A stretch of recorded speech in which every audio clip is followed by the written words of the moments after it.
오늘은 룻기 2장을 같이 읽도록 하겠습니다. 룻기 2장. 제가 룻기 2장을 공부하고 있으니까 저희 집사람이 저한테 와서 아니 룻기 하지 않았냐고 그렇게 이야기하길래 내 생각에는 1장만 했다고.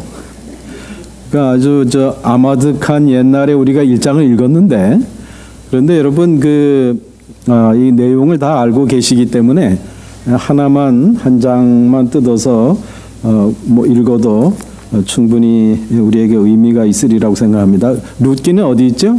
창세기, 출애굽기, 레위기, 민수기, 신명기, 여호수아, 사사기, 룻기 거기 있습니다.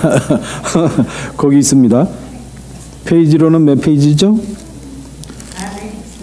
402페이지. 제 성경은 403인데요. 구약 성경 403페이지입니다. 루트예요. 예, R-U-T-H. 네.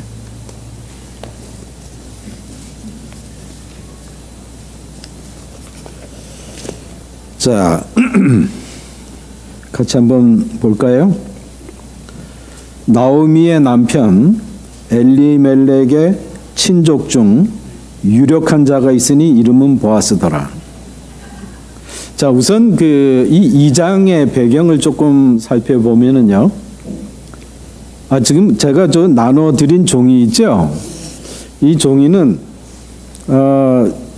여기다 이제 여러분 좀, 신경을 쓰시고 들으시면은, 좋을 것 같다고 생각하는데요. 만약에 내가, 만약에 선생님이라면, 혹시라도 내가 선생님이라면, 요렇게 시험 문제를 낼 겁니다. 여기에 대해서 쓰시오. 그러면은, 얼마나 강의를 잘 들었나 못 들었나를 알 수가 있을 것 같아요. 제가 중요하다고 생각했기 때문에 썼는데, 여러분 시험은 없습니다. 그렇기 때문에 마음을 편안하게 가지시고 주무셔도 되고 이야기하셔도 되고 질문하셔도 되고 아주 편하게 이 오후를 함께 즐겼으면 좋겠습니다.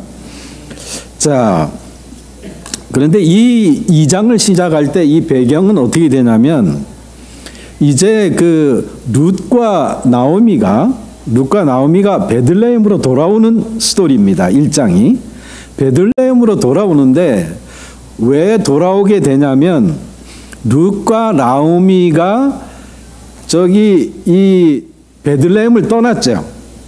베들레헴은 무슨 뜻이라고요? 떡집, 빵집에 빵이 없어가지고 다른 이방에 밥을 구하러 간 거예요. 그렇게 갔다가 뭘 잃었느냐? 남편도 잃고 자식들도 다 잃고 손자도 없고 이런 상황에서 이제 돌아오면서 자기 두 자부에게 뭐라고 얘기하냐면, 이제 너네 돌아가라. 이제 나는 애가 낳아서 이제 너희들한테 줄 수도 없고 너 희망이 없다. 돌아가라. 이렇게 얘기하니까 한 며느리는 갔어요. 그 이야기를 듣고. 돌아가라고 한 지점은 어디일까라고 생각해 보면 요단강 근방입니다. 베들레헴이 있고 요단강이 있고 그 다음에는 오른쪽에 모압 땅이 있어요.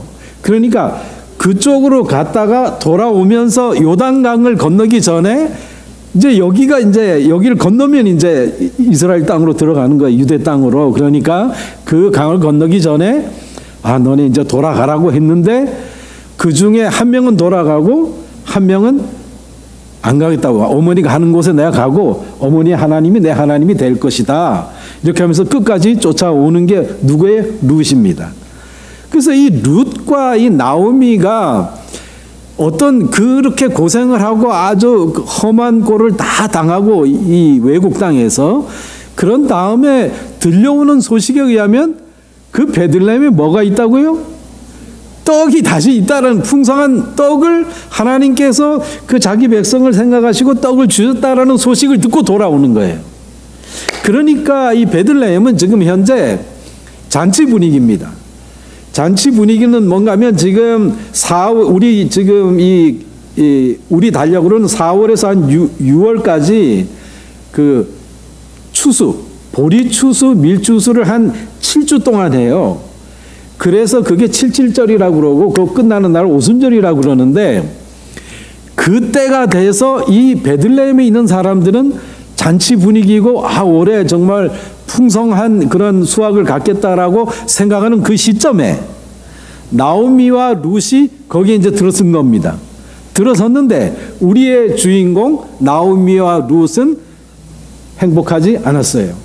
왜 그런가 하면 자기는 모든 것을 잃고 지금 돌아왔는데 땅도 없고 자식도 없고 남편도 없고 그렇기 때문에 이 주위의 분위기는 정말 잔치 분위기인데 이 두 사람은, 이 두 여인은 너무나 가련한 상황에서 이제 돌아온 겁니다. 그래서 이 두 사람이 어떻게 되는가를 지금 이야기하려고 그러는데 뜬금없이 보아스의 이야기가 나와요. 보아스 이야기가 어떻게 나오냐면 나오미의 남편 엘리멜렉의 친족 중 유력한 자가 있으니 이름은 보아스더라. 자, 보아스가 갑자기 나타납니다. 그런데 이 보아스가 갑자기 나타나는 게 중요해요. 왜 그런가 하면 우리의 이 불쌍한 두 주인공 나오미와 룻이 어떻게 될 것인가에 관해서 이 글을 쓴 사람이 이렇게 될 것이라고 암시를 주는 문장입니다. 보니까 뭐라고 썼어요? 나오미의 남편 엘리멜렉의 친족 중 유력한 자가 있어요. 친족 중에도 유력한 자가 있다. 만약에 친족 중에도 가난한 사람이 있으면 소용이 없어요. 친족 중에도 유력한 자가 있으니, 친족이라는 게 굉장히 중요하죠. 친족이라야 도움을 줄 수가 있어요. 이제 앞으로 계속 설명하겠습니다. 그 이름은 보아스더라. 근데 여기 보면 유력한 자라고 나옵니다. 유력한 자. 유력한 자라는 말은 이 성경적으로 보면 몇 가지 의미를 내포하는데, 힘이 센 자, 용맹스러운 자, 부자 또는 명예로운 자, 이러한 의미를 갖고 있습니다. 그런데 놀랍게도 룻 3장 11절에 보면 룻에 대해서 보아스가 표현한 그러한 이 현숙한 여자라는 표현이 나와요. 유력한 자, 현숙한 여인이라는 말이 나오는데 이 두 원어가 똑같은 말입니다.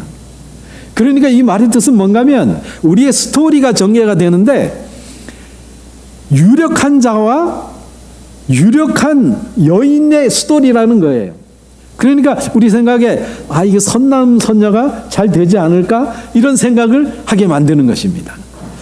그래서 이 2절에 보면 모압 여인 룻이 나오미에게 이르되, 시어머니죠, 나로 밭에 가게 하소서. 내가 네게 은혜를 입으면 그를 따라서 이삭을 줍겠나이다. 나오미가 그에게 이르되 내 따라 갈지어다 하매. 자, 그러니까 이 두 사람은요, 먹고 지금 입에 들어갈 게 없어요. 아무것도 없어요. 완전히 굶다가 지금 온 사람들이에요. 그러니까 이 사람들이 할 수 있는 것은 이삭을 주어서 목숨을 연명하는 것밖에 없는 처지라는 것을 보여주는 것입니다. 이 두 여인이. 그런데 이 두 여인 중에 시어머니가 이삭 주우러 가는 게 나을까요? 며느리가 이삭 주우러 가는 게 나을까요? 며느리요. 며느리? 왜요? 젊었으니까. 시어머니 파 없어요? 시어머니? 어쩌면 시어머니가 가야 될지 몰라요. 왜 그런가 하면 시어머니는 관습에 대해서 알고 있어요. 그 어떻게 돌아가는지 알고 있고, 며느리는 지금 외국에서 온 며느리라서 아무것도 몰라요. 무슨 일이 일어날지 몰라요. 그런데 며느리가 먼저 얘기하는 것입니다. 내가 이삭을 주우러 가겠습니다. 지금 먹고 살아야 되니까. 그러니까 그 이야기를 하면서 가만히 생각해 보면 여기 이 룻이 내가 이삭을 주우러 가겠다라고 하는 말은 무슨 뜻인가 하면, 시어머니한테 시어머니가 가는 곳에 나도 가고 시어머니가 믿는 하나님이 내 하나님이 되겠습니다라고 하는 자기의 약속을 지키는 것입니다. 자기가 자기가 한 말을 자기가 행동으로 지켜내는 모습을 보여주고 있습니다. 그런데 그러면 이 시어머니가 최소한 이렇게는 할 수 있을 것 같아요. 얘야, 너가 이 동네 잘 모르잖니? 그러니까 어떻게 하고 이삭을 줍고 어떻게 해야 된다. 그리고 조심해라. 뭐 이런 얘기를 해줄 것 같은데 그렇게 하지 않고 가라 이렇게 얘기했어요. 그래서 이 장면을 보고 많은 사람들이 생각할 때, 학자들이 생각할 때 어쩌면 이 나오미가 나이가 진짜 많았는지도 모르겠다. 이 나오미가. 또는 이 나오미가 자기의 남편을 잃고 자기 자식 둘을 잃은 그 상실감에 아무것도 할 수 없는 상태가 아닌가. 그렇게 생각을 하는데. 그래서 이 이삭 주우러 가겠다고 할 때 이제 가라고 그러죠. 그런데 여기 보면 내가 네게 은혜를 입으면 이렇게 이야기합니다. 이거 굉장히 중요한 단어인데 계속 하겠습니다. 룻이 가서 베는 자를 따라 밭에서 이삭을 줍는데 우연히 엘리멜렉의 친족 보아스에게 속한 밭에 이르렀더라. 마침 보아스가 베들레헴으로부터 와서 베는 자들에게 이르되 여호와께서 너희와 함께 하시기를 원하노라. 그들이 대답하되 여호와께서 당신에게 복 주시기를 원하나이다. 그런데 이 룻이요, 이삭 주우러 딱 갔는데 누구 밭에 갔다고요? 보아스가 주인인 밭에 도착했어요. 그런데 그 연결되는 이야기를 보면 이 주인은 보아스가 베들레헴에 사는 주인인데 때마침 주인이 계속 나오는 게 아니에요. 바로 그때 놀랍게도 이 룻이 이 보아스의 땅에 와서 이삭 줍기를 하기를 원하는데 때마침 그 주인 보아스가 거기 나타난 거예요. 이거 뭔가 이게 로맨스가 이루어질 것 같지 않습니까, 여러분? 아직은 모르지만 뭔가 이루어질 것 같은 그런 생각이 들어요. 그런데 여기에서 우리가 좀 살펴봐야 될 것은 뭔가면 우연히 마침이라는 단어가 나옵니다. 우연, 여러분 세 가지 단어를 제가 이야기하겠습니다. 우연, 필연, 섭리. 우리는 이 이야기를 읽으면서 이 두 사람이 만나는 것은 운명이야, 이렇게 생각할 수 있습니다. 우리 만남은 우연이 아니야. 그것은 우리의 바람이었어. 요 노래를 이해하시는 분은 믿음이 좀 적은 사람인데 하여튼 간에 이 노사연이가 얘기한 말처럼 우리는 이 저자는 우연이라고 이야기하는데 우리는 이 두 사람이 만나는 게 필연이라고 생각하는 것입니다. 그렇죠? 우리는 이 내용을 다 알고 있기 때문에 우연은 그것이 아무 인과관계가 없이 일어난 일이지만 필연이라는 것은 반드시 일어나게 되어 있는 것입니다. 그런데 우리가 필연이라고 이것을 해석하면 안 됩니다. 왜냐하면 이 작가는 우연이라고 이야기하고 있습니다. 그렇다라고 하면 그러면 이 우연과 필연을 다 포함할 수 있는 성경적 용어가 있는데 그것이 섭리입니다. 섭리, 이 모든 것이 그 우연히 갖고 마침 때 맞춰서 이 보아스가 나온 이런 모든 것들은 사실은 전체적인 그림에서 보면 하나님의 섭리 속에 있다는 것입니다. 그런데 이 보아스가 자기 땅에서 일하는 사람들을 보고 이야기를 합니다.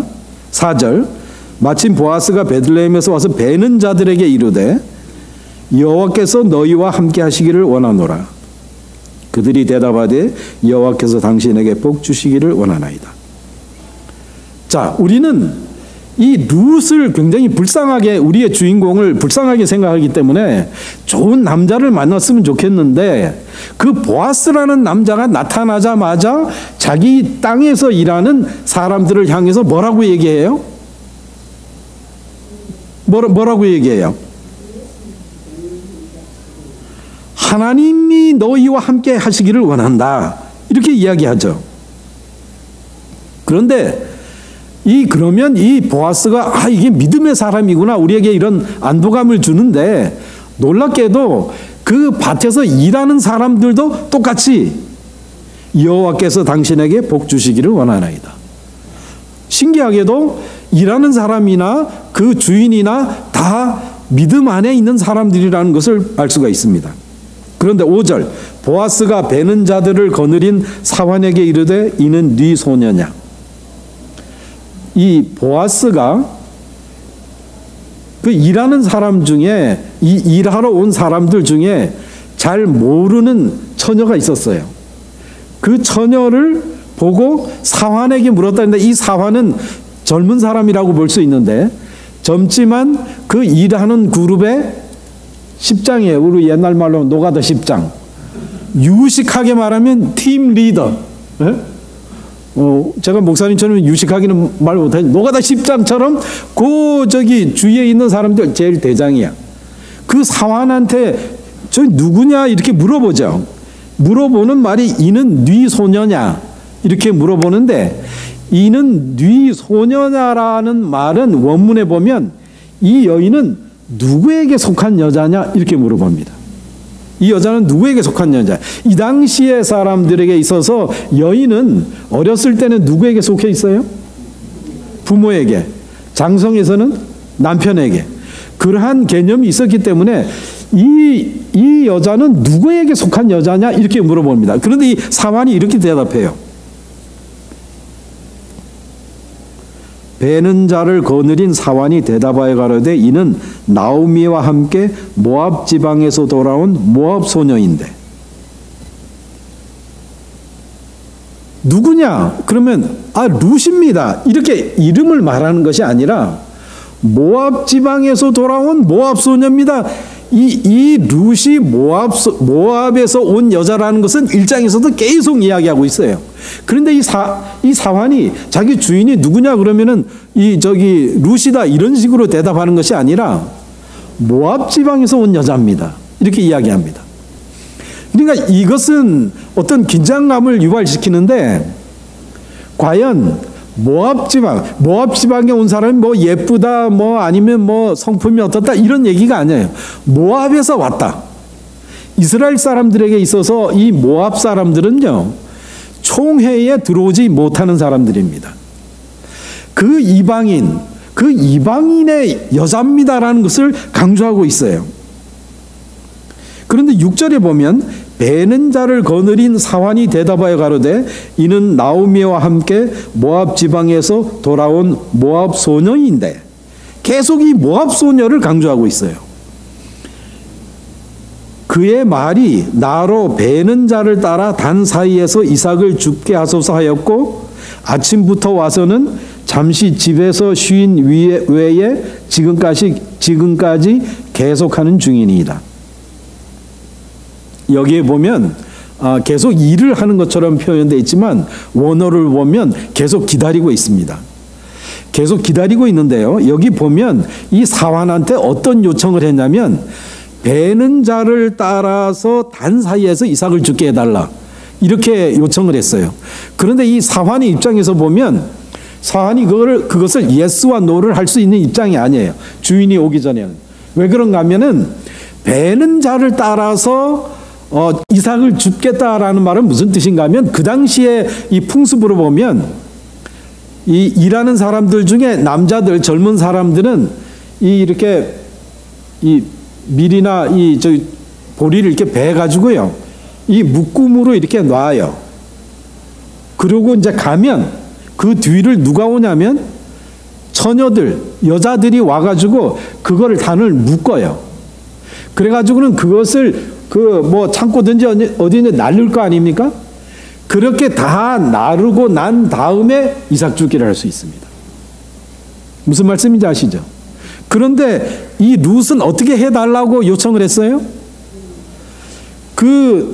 이 배를 이렇게 비어서 이렇게 놓고 그 다음에 그것을 다 묶어서 나르기 전에 거기에서 이삭 죽기를 해달라고 하는 것입니다. 그러니까 이 사환이 예스 노를 할 수도 없고 이것이 굉장히 대담한 요청이고 자기가 대답할 수 있는 영역 바깥의 일이기 때문에 지금 계속 서 있다라는 거예요. 계속 서 있다. 그 요청을 한다면 계속 서 있다. 지금 그 모습을 이야기하고 있습니다.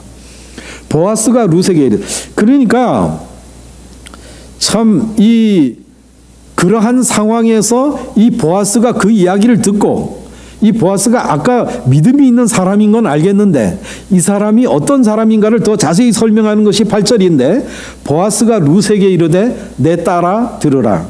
이삭을 주우러 다른 밭으로 가지 말며 여기서 떠나지 말고 나의 소녀들과 함께 있으라. 그들의 배에는 밭을 보고 그들을 따르라. 내가 그 소년들에게 명하여 너를 건드리지 말라 하였느니라. 목이 마르거든 그릇에 가서 소년들의 기로운 것을 마실지니라. 자, 이 8절과 9절을 읽었는데요. 우선 보아스가 룻에게 내 딸아 이렇게 이야기했습니다. 왜 내 딸아 그랬을까요? 어쩌면 보아스가 상당히 나이가 많을는지 모릅니다. 또 두 번째로는 좀 이렇게 아주 불쌍한 처지에 있는 사람을 부녀처럼 그렇게 따뜻한 마음으로 불렀을 수도 있어요. 내 딸아. 그리고 이 보아스는 이 당시에 어떤 사람일까? 장가는 갔을까? 여러분 어떻게 생각하세요? 보아스 나이도 많이 먹었는데 안 갔으니까요? 가도 관심이 있죠. 그 당시에는 뭐 4명씩 결혼했는데 4명씩. 네. 그런데 이게 전해 내려오는 이야기에 의하면 이 보아스가 라합의 아들일 가능성이 있다라는 것입니다. 그러니까 그건 전해 내려온 이야기예요. 전혀 근거가 없는 이야기인데 그렇게 생각하는 사람들이 꽤 있어요. 그래서 자기의 그 족보에 결점이 있잖아요. 그러니까 장가를 못 갔다니 나이가 들 때까지 그렇게 생각하는 사람도 있어요. 그거는 엉뚱한 얘기입니다. 그런데 여기에 보면 다른 밭으로 가지 말고 떠나지 말고 나의 소녀들과 같이 있어. 내 밭에서 일하는 사람 여인들과 같이 있으라. 그들의 배는 밭을 보고 그들을 따르라. 그러니까 내가 그렇게 해도 좋다 특혜를 주는 거예요. 다 없애기 전에 본래 이스라엘의 이 법은요. 이스라엘의 법은 제가 말씀드린 대로 다 이렇게 가져간 다음에 이삭을 죽게 돼 있다고 그랬잖아요. 그렇지만 이 이스라엘 법은 제가 시간이 없어서 이거 제가 성경절을 다 말씀드리면 더 좋겠지만 그냥 제가 설명을 드립니다. 이 이스라엘 법은 그 당시에 그 고대 근동의 법과 전혀 달랐어요. 그 당시에 고대 근동의 법도 이삭 죽기는 좀 비슷한 면이 있었어요. 그런데 이 이스라엘 하나님이 주신 율법은 어떻게 되어 있냐면 농사를 이렇게 짓잖아요. 그러면 끄트머리에 이렇게 튀어나온 거 있잖아요. 그건 베지 말라는 거예요. 포도도 마찬가지예요. 그렇게 놔두라는 거예요. 일부러. 그리고 포도를 따다가 가만히 생각하니까 어디에 있는 포도를 안 딴 것 같아. 돌아가지 말라. 그런 말씀 이미 다 적어놨어요. 그래서 그 말은 뭔가 하면 이 하나님의 율법은 그 당시 사람들의 이 룰에 따라서 볼 때는 아주 혁명적으로 인도주의적인 그러한 법이었다라는 것입니다. 그러한 법을 갖고 있는데도 불구하고 그 법은요, 믿음이 있어야 그걸 지키는 거예요. 하나님께서 그렇게 말씀하셨는데 그거를 다 지키는 게 아니잖아요. 그렇기 때문에 이 과부 그다음에 고아 이런 사람들 박해하면 안 된다라고 선지자들이 수없이 얘기하는 게 바로 그것입니다. 그 당시의 사회는 그런 법이 있더라도 많은 사람들이 약자를 무시하고 이삭 주우러 온 사람들을 무시하고 막 때리고 강간하고 그랬기 때문에 이 보아스가 어떻게 이야기하냐면 그 소년들에게 명하여 너를 건드리지 말라 하였느니라. 자기 밑에 있는 그 남자들에게 청년들에게 저 룻 이방 여자 모압 여자 건드리면 안 돼 이렇게 얘기를 했다라는 겁니다. 그리고 목이 마르거든 그릇에 가서 소년들이 길어온 것을 마실지니라. 여러분 먹을 음식도 제대로 못 가져갔을 거 아니에요 룻이. 그런데 목마르면 어떻게 일을 합니까? 그러한 이 룻의 입장을 잘 이해하는 보아스로 여기 표현되고 있습니다. 그런데 만약에 이 물을 베들레헴에서 길러왔다라고 한번 생각해 봅시다. 베들레헴에서 물을 길러왔다. 그래서 일하는 사람들이 먹는다라고 생각을 해보면 우리에게 떠오르는 게 있어요. 뭐가 있냐면 다윗 생각나십니까? 다윗이요. 블레셋이 거기 쳐들어왔을 때 자기가 생각이 나는 거예요. 그 베들레헴에 있는 그 우물에서 먹던 물맛이 굉장히 좋았는데 물이라고 다 맛이 똑같은 건 아니죠. 그걸 생각을 하는 거예요. 그 물맛이 좋았는데 그 얘기를 들은 새 장수가 적군 진지에까지 들어가가지고 물을 떠다가 줍니다. 다윗한테. 다윗이 어떻게 했어요? 그 물을 땅에다 부었어요. 왜 그랬어요? 내 목마른 거 해결하려고 내 귀한 장수들이 목숨을 잃을 뻔했네? 물을 부으면서 하나님께 제사를 드린 것입니다. 훌륭한 왕이죠, 다윗이. 자, 생각해 보세요.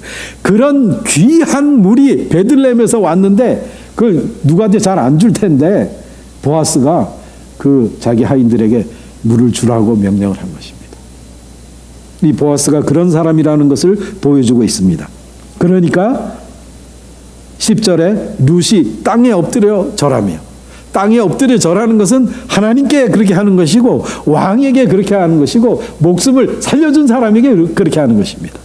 그런데 정말 목숨을 살려준 것 같은 은혜를 입었다라고 생각하는 것입니다. 그러니까 이 룻이 처음에 자기 시어머니 나오미한테 뭐라고 얘기하냐면 내가 네게 은혜를 입으면, 은혜를 입지 않으면 이삭 주기를 못한다라는 뜻입니다. 내가 누구에게 은혜를 입으면 내가 이삭 주기를 하겠습니다. 그런데 은혜를 입는 장면이 여기 계속되고 있습니다. 그러니까 룻이 땅에 엎드려 절하며 그에게 이르되 나는 이방 여인이거늘 당신이 어찌하여 내게 은혜를 베푸시며 나를 돌아보시나이까. 이 이야기를 하는 것을 보면 룻의 성품을 우리가 짐작할 수 있는데 룻이 대담한 여인이긴 하지만 계속 여태까지 주인이 허락할 때까지 기다렸다는 것을 보면 내가 가난하다고 해서 돈이 많은 사람들에게 함부로 할 수 있다고 생각지 않는 여인이라는 것입니다. 돈이 많은 사람은 많은 사람들의 권리가 있어요. 그 사람들이 잘하는 것은 대단히 감사한 것입니다. 요즘에 많은 가난한 사람들은 내가 부자에게 내 것을 빼앗겼다라고 생각을 해요. 그런데 룻은 아니에요. 굉장히 대담하고 하루 종일 일할 수 있는 그런 사람이지만 동시에 예의가 있는 여인이라는 것을 보여주고 있습니다. 그러니까 11절에 보아스가 그에게 대답하여 가로되, 우리 언제 시작했나요?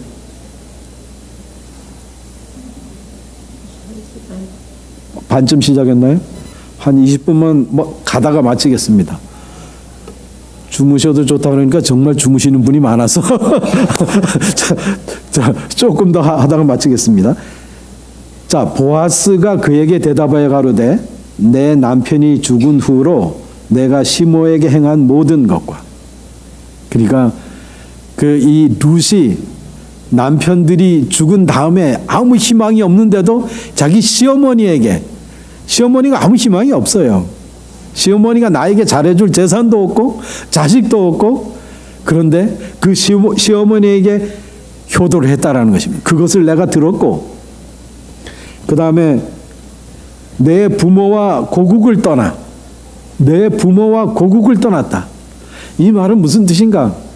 물론 뭐 내 익숙하던 그런 뭐 친척들, 익숙하던 풍습, 뭐 그런 걸 떠났다. 나라를, 언어를, 그런 걸 떠났다. 내 익숙한 언어를 떠났다. 그런 말도 되지만 내 부모와 고국을 떠났다라는 말은 뭔가 하면 네가 믿던 신을 떠났다라는 뜻입니다. 네가 그 이방 땅에서 믿던 그 이방 신을 버리고 하나님의 신을 찾아서, 예? 여기 보면 전에 알지 못하던 백성에게로 온 일이 내게 분명히 들렸느니라. 여호와께서 내 행한 일을 보응하시기를 원하며 이스라엘의 하나님 여호와께서 그 날개 아래 보호를 받으러 온 내게 온전한 상 주시기를 원하노라. 그러니까 네가 지금 나한테 절을 하면서 내게 은혜를 베풉니까? 이렇게 말을 하는데 사실 내가 다 들었다. 네가 네 부모에게 한 것, 그 다음에 너의 신을 버리고 여호와께로 온 것. 그러나 더 중요한 것은 뭐예요? 더 중요한 것은 그 여호와라는 신의 날개 아래 보호받기 위해서 왔다. 네가. 그러니까 이 무슨 말이에요? 복을 주시는 분은 여호와시다, 이런 것을 얘기하는 것입니다. 정말 복을 주시는 분은 여호와인데 네가 거기에 그 날개 아래 왔다. 날개라는 것은 날개로 뭐 자기 그 뿅아리들을 안고 뭐 옮긴다 그러지 않습니까? 여러분, 이 날개는 강함, 보호, 안식, 구원, 이런 것을 의미합니다. 여러분, 우리가 어떤 때는 좀 아프기도 하고 불편하기도 하고 귀찮기도 하고, 토요일 날은 얼마나 놀기가 좋은 날입니까? 여러 가지 프로그램이 많고 TV만 켜면 놀러 가기도 좋고 일요일도 있으니까. 우리는 왜 교회에 나와서 쭈그리고 앉아 있는 것입니까? 여러분, 여호와의 날개 밑으로 오는 것입니다. 여호와의 날개 밑에 우리는 루처럼, 우리는 절하면서 감사하면서 은혜를 고백하면서 우리는 예배드리러 나오는 것입니다. 루시 가로되 13절, 내 주여, 내가 당신께 은혜 입기를 원하나이다. 나는 당신의 시녀의 하나와 같지 못하오나 당신이 이 시녀를 위로하시고 마음을 기쁘게 하는 말씀을 하셨나이다. 식사할 때 보아스가 룻에게 이르되 이리로 와서 떡을 먹으며 내 떡 조각을 초에 찍으라. 룻이 곡식 베는 자 곁에 앉으니 그가 볶은 곡식을 주매 룻이 배불리 먹고 나왔더라. 룻이 이삭을 주우러 일어날 때 보아스가 자기 소년들에게 명하여 가로되 그로 곡식단 사이에서 죽게 하고 책망하지 말라. 또 그를 위하여 줌에서 조금씩 뽑아 버려서 그로 줍게 하고 꾸짖지 말라 하니라. 그러니까 아까 이야기한 그대로를 다 자기 하인들한테 명령을 하면서 또 뭐라 그랬냐면 줌에서 조금씩 뽑아 버려라. 줌이라는 게 이 곡식단이에요. 곡식단. 이 곡식단을 그냥 놔두라는 거예요. 그래서 이 룻이 쉽게 그것을 가지고 갈 수 있도록 그렇게 배려를 하는 것입니다. 룻이 밭에서 저녁까지 줍고 그 주운 것을 떠니 보리가 한 에바쯤 되는지라.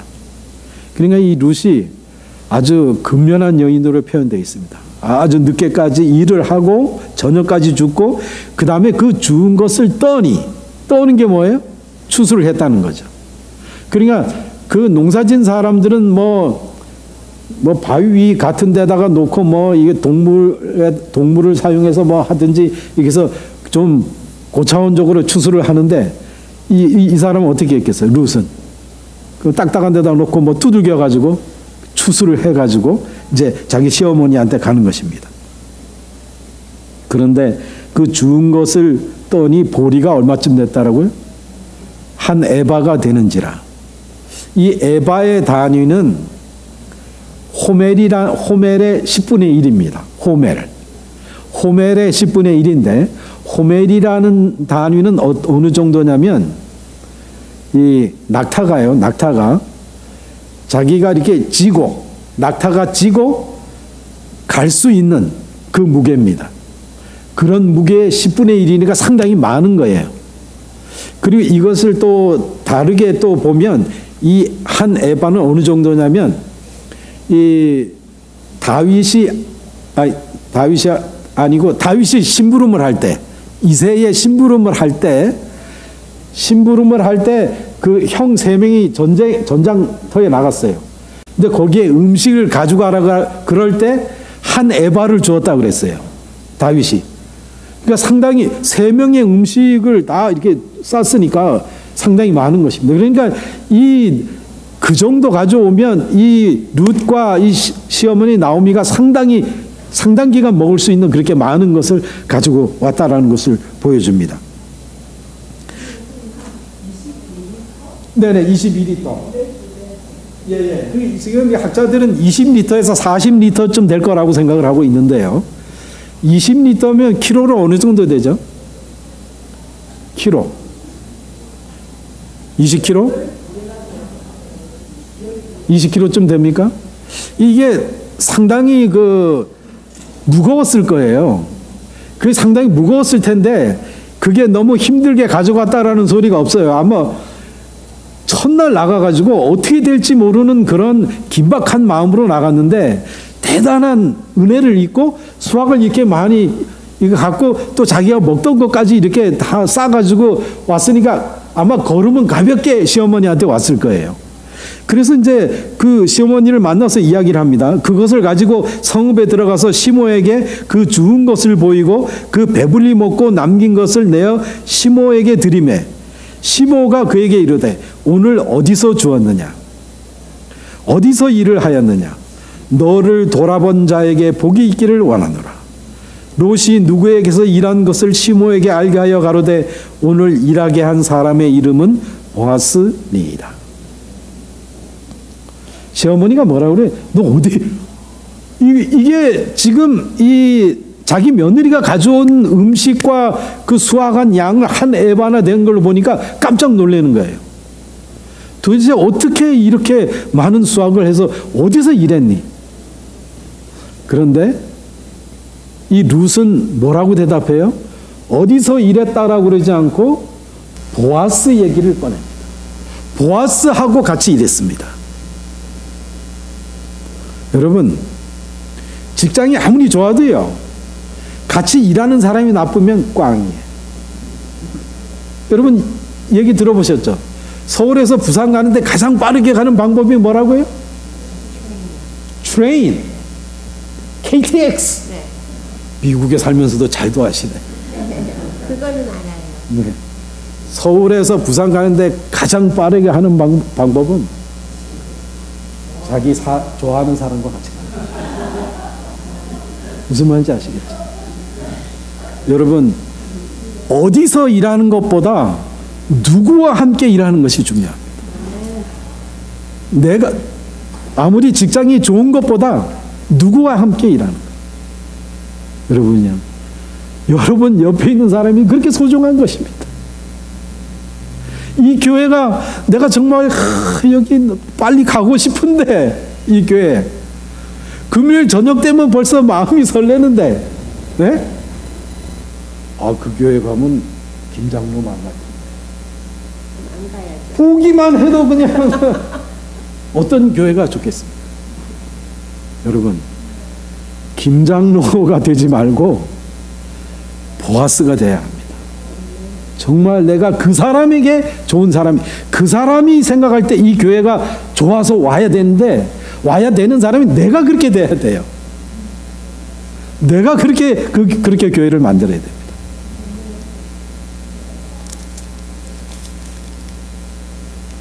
나오미가 자부에게 이르되 여호와의 복이 그에게 있기를 원하노라. 그가 생존한 자와 사망한 자에게 은혜 베풀기를 그치지 아니하도다. 나오미가 또 그녀에게 이르되 그 사람은 우리의 근족이니 우리의 기업을 물을 자 중에 하나이니라. 모압 여인 룻이 가로되, 네, 거기까지 보겠습니다. 자, 나오미가 자부에게 이르되 여호와의 복이 그에게 있기를 원하노라. 그가 생존한 자와 사망한 자에게 은혜 베풀기를 그치 아니하도다. 나오미가 또 그에게 이르되 그 사람은 우리의 근족이니 우리 기업을 물을 자 중 하나이니라. 자, 그 나오미가 참 복을 받았으면 좋겠다. 그런데 여기에 뭐라고 얘기했냐면 그가 생존하는 자와 사망하는 자에게 은혜 베풀기를 그치 아니하도다. 이 그가 누굽니까? 네? 그가 누구예요? 보아스. 이것을 보아스라고 해석을 하면 문제가 생기는데 두 가지가 있습니다. 하나는 뭔가 하면 하나는 보아스는 죽은 사람에게 은혜를 베풀지 못해요. 그러니까 신학적인 문제가 있고 또 이것이 이 문장 구조적으로 볼 때 문법적으로 그 대명사는 누구를 가리키냐 이런 거 따지는 거 있지 않습니까? 우리 옛날 영어 배울 때도 이 히브리 문법에 보면 이 그는 여호와를 가리킵니다. 그렇기 때문에 여기에 그는 사망한 자에게 생존하는 자에게 은혜를 베푸시는 분은 여호와 하나님입니다. 그런데 그 보아스가 우리의 근족이니 우리 기업을 물을 자 중에 하나이니라. 자, 하나님께서 이스라엘 백성을 애굽에서 탈출시켜서 자 생각해 보세요. 이집트에서 노예 생활하는 자기 백성을 이끌어내서 구속을 하신 거 아닙니까? 노예들을 끌어내서 그들을 자유롭게 하고 또 그들에게 땅을 줍니다.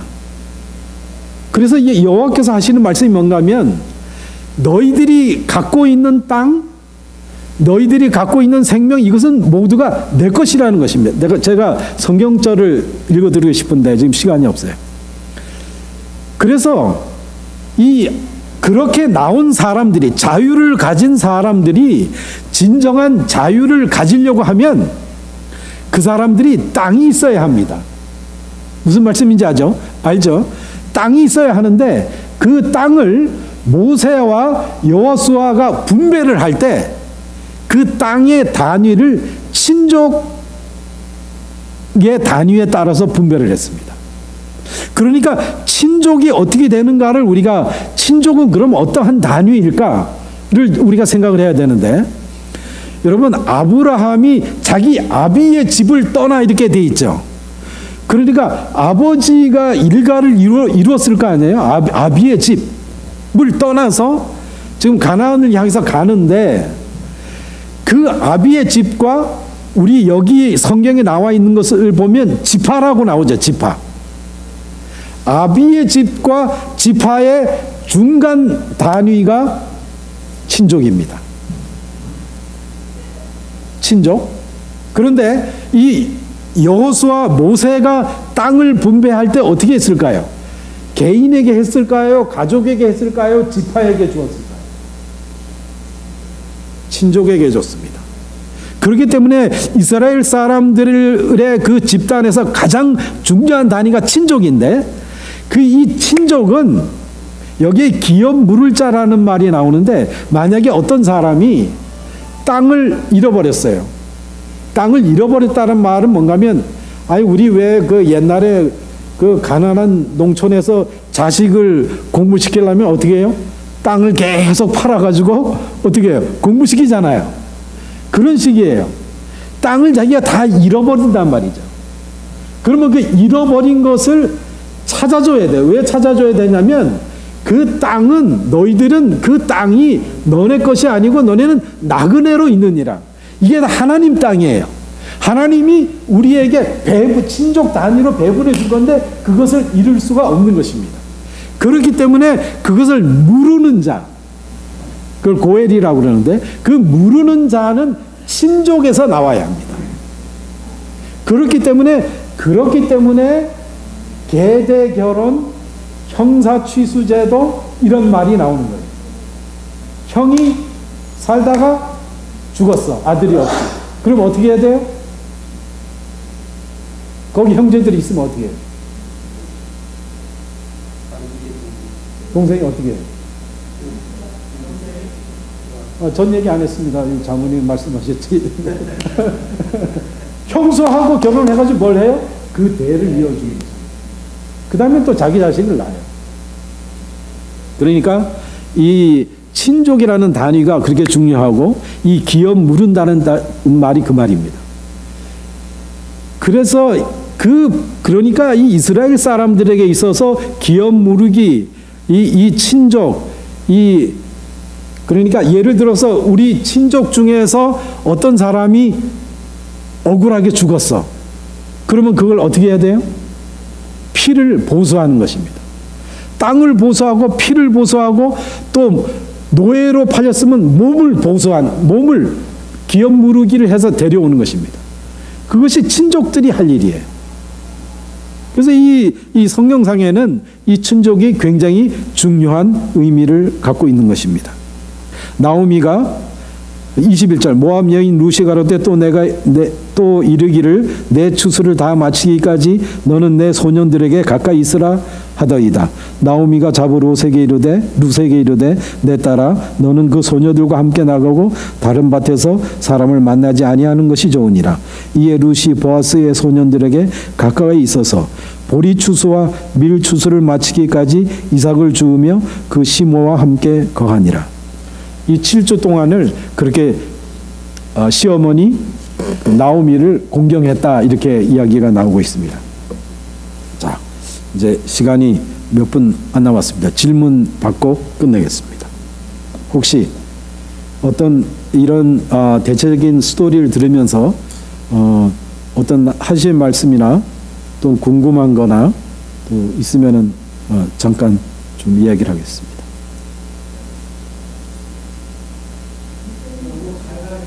네. 훌륭한 학생입니다. 100점짜리 학생입니다. 네, 네. 네, 말씀하세요.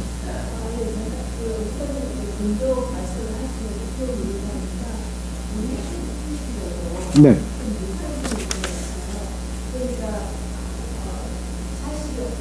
네네.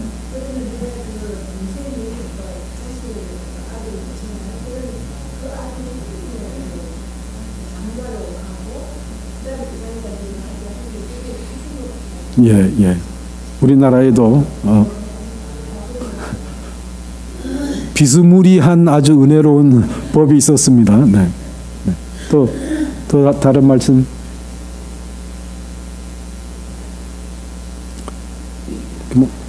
네. 그럼 잠깐 기도하겠습니다. 하늘에 계신 저희들의 아버지 하나님, 하나님은 저희 살아있을 때만 아니라 죽은 후에도 은혜를 베푸시는 분이라는 말씀을 들었습니다. 아버지여, 하나님의 은혜를 깊이 생각하게 하시고 또 저희들도 은혜로운 자로 살아갈 수 있도록 축복하여 주옵소서.